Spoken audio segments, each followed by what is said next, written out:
Guk uste dugu, mugikortasun egoki bat lurraldean Gipuzkoan ezinbestekoa dela, bai lurraldea bera lehiakorra izateko, aspektu ekonomikoetan da sozialetan, eta baita ere uste dugu pertsonen eta hiritarren bizi kalitatearen ikuspegitik baita ere planteamendu oso kritikoa da, oso importantea dela sistema egoki bat edukitzea. Orduan, arlo horretan guk proposamen zehatzak egingo ditugu, eta bi arlo ikuste ditugu hemen. Alde batetik ikusten duguna da, garraio publikoak izan behar duela eta jarraitu behar duela izaten apustu importanteena arlo honetan Gipuzkoan, garraio publikoaren sare egoki bat edukitzea.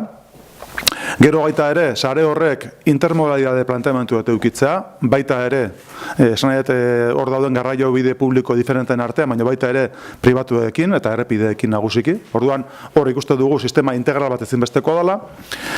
Eta guk hor proposamen egingo ditugu garraio publikoaren apustuarekin jarraitzeko eta hobetzeko benetan garraio publiko hori eta bere intermodalitatea.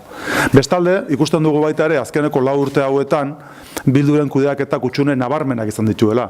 Eta guk egingo duguna da hutsune horiek konpondu.